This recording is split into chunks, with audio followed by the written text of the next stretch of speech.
ng impeachment court. Yung po sana nakatalagang gawin sa June 11. Nasabi po ni Senator Villanueva, ano nga bang pagkakaiba?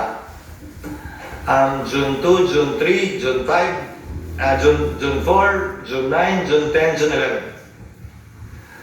Kung susundan natin ang ginawa ng mga ibang impeachment court sa mga nagdaang panahon, ini-issue lamang nila yung summons para mabigyan ng sapat na panahon. Ang nasasakdal na isumite yung kanyang answer dyan sa impeachment complaint.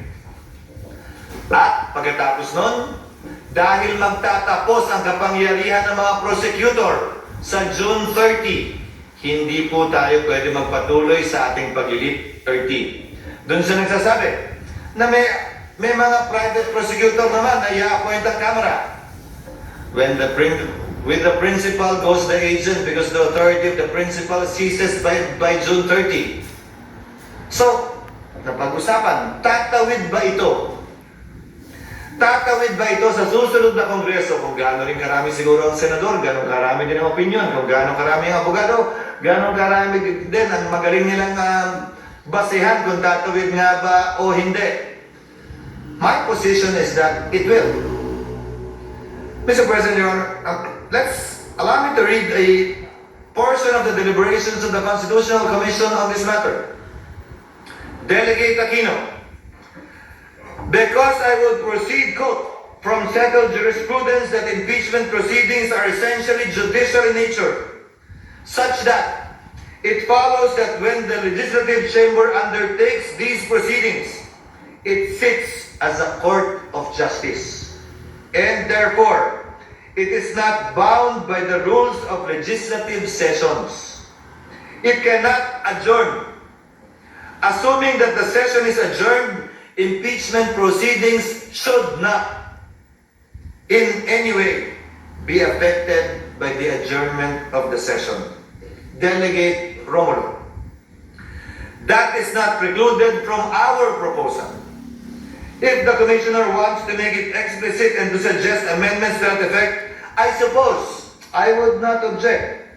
Our thinking is that if the Commissioner's premise is that it is like a court of justice, maybe an adjournment of the hearing will certainly not preclude it from continuing the proceedings on some other day. In other words, it could not lose jurisdiction just because of adjournment. Add to that, Mr. President, what the minority leader said during earlier sessions we've had. Hindi porkit pinalitan yung judge, dismissed agad lahat ng kaso at magsisimula uli. Ang prinsipyo pa ng batas na nagsasabing anumang sinimulan, dapat lamang tapusin. Plus ang president natin, kaugnay sa SET, na tumatawid yung kaso sa SET, bagaman nagpalit ng Kongreso, bagaman nagpalit ng mga miyembro ng Senado at Maestrado ng Korte Suprema. Now, allow me to state a few more things before I yield the floor. Mr. President, Congress cannot pass an irrepealable law.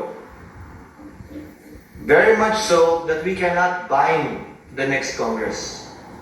Whatever we decide with respect to this issue, kung tatawid nga ba o hindi, would have to be confirmed, affirmed, or rejected as the case may be by the 20th Congress. Some of us will be part of that. Some of us will no longer be part of that.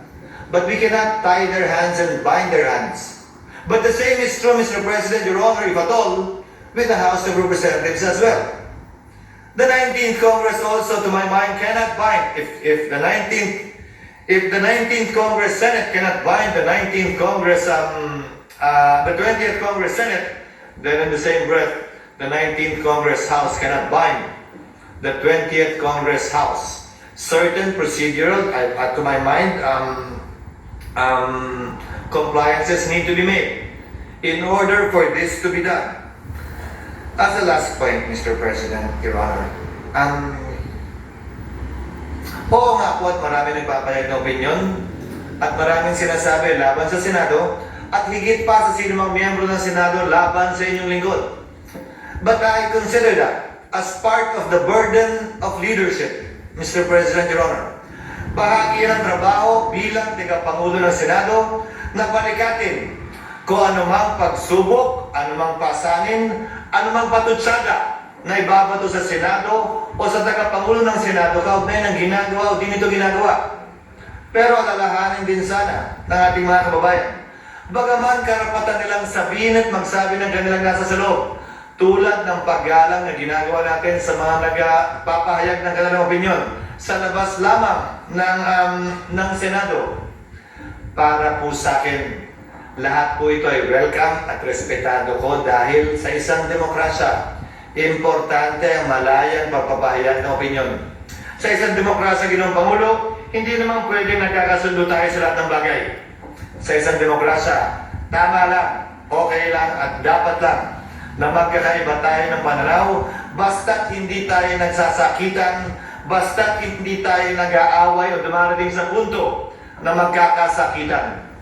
Malaya tayo makakapagdebate pero sa dulo, tulad lamang ng nakaraang eleksyon, pagbobotohan po natin ito at ito'y masisettle sa pamamagitan ng botohan.